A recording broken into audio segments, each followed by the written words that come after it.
Honorable friends, Castro. So kung ayaw niya sagutin, Madam Chair, so let me go through na lang with my question kasi related naman ito. Remember, Madam Chair, question natin ito noong last year at yung 125 million na ito ay hindi ito maipaliwanag, no? Dahil nga confidential no? Nagtago sa word na confidential. At ngayon, kailangan nating maipaliwanag at it is in the interest of the people. Yung 125 million na ito, Madam Chair, kaya kailangan ito na mabusisi at kailangan ito maipaliwanag ng OVP. Kaya hindi tayo pwedeng questionin ng mga rules, questionin ng mga topic, etc. Dahil related din naman talaga ito sa budget, Madam Chair. Madam Chair, Yes, you may proceed. I request that the chairperson of the Finance Committee preside over this hearing.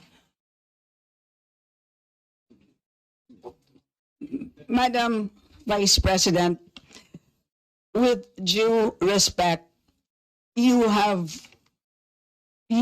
not allowed to do that, Madam Vice President.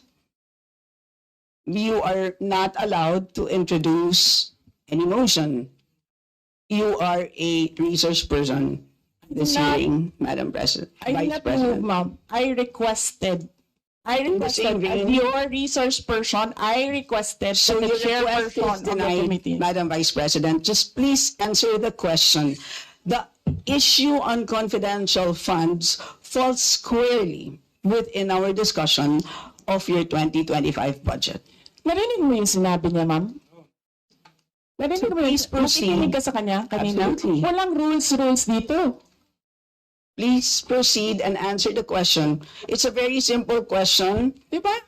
Please explain the specific spending on those items that she enumerated, amounting to a total of, honorable friends, do you want to Amounting repeat to a that? total of 73.287 million.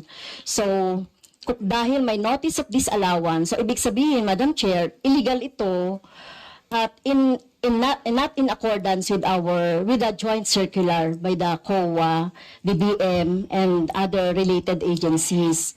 So kung ito ay dinisallow, so ibig sabihin, illegal yung paggamit nito. Madam Chair, nitong mga items na binanggit ko po, Madam Madam Chair, Madam Vice President. you cannot allow a member of the House to just claim that it is illegal. That is a notice of disallowance. That is a procedure inside the Commission on Audit. Hindi sa upuan niya. Honorable friends, Okay, thank you, Madam Chair. So, thank you for the explanation, Vice President. Okay, next.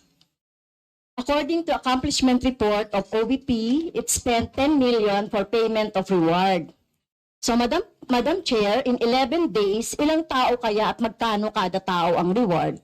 In fact, COA disallowed the whole amount spent by OVP for payment of reward. Hindi ba, Madam Chair, questionable ito?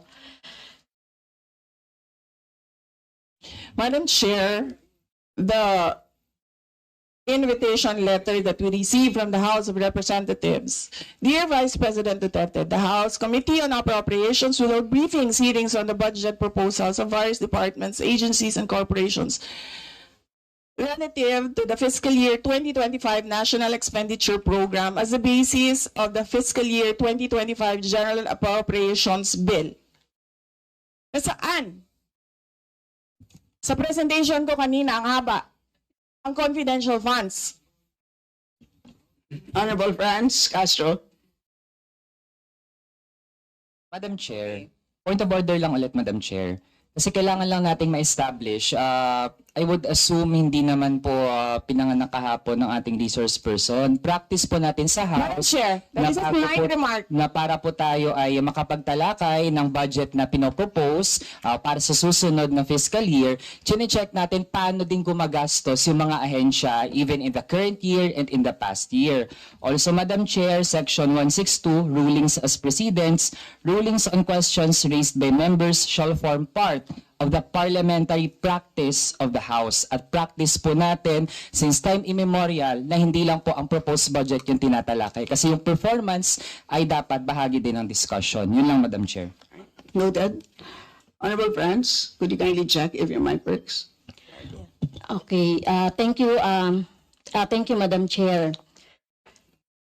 So yun po, no, yung sinasabi natin kanina, yung payment ng reward, the resource person can answer this. Questionable, tingin ko ay questionable ito. Okay? So, next, according to the accomplishment report, isa sa pinaggamitan ng OVP ng confidential funds ay yung provision of medical and food aid.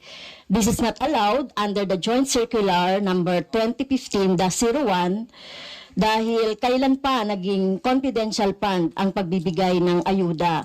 Or kung ito naman ay ginamit sa mga ginamit na tao o informant in 11 days.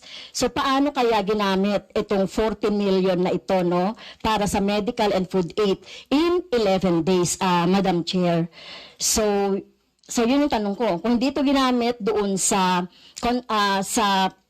mga aids, medical aid or food aid, pero paano kaya, Madam Chair, ginamit itong 14 million na ito as a medical and food aid ng ilang tao in 11 days? So yun po yung tanong natin, Madam Chair. Madam Vice President. Madam Chair, the subject of this hearing is the OVP 2025 budget proposal. We do not have an item of confidential funds in the OVP budget proposal. Honorable friends. So, may I continue, Madam Chair? Isa sa bumubukol na confidential fund ng OVP noong 2022 ay nasabi ko na, Madam Chair, yung medical and food aid at saka yung mga purchase of supplies. According to the accomplishment report, the OVP spent 14 million now for medical and food aid in 11 days. So, ang ibig sabihin nito, Madam Chair, konting math, pumapatak na 3.64 million kada araw ang gastos, no, para sa food and medical aid. So hindi natin maintindihan, Madam Chair, paano ito ginastos in 11 days, no? 3.64 million kada araw dito sa item na ito. Madam Vice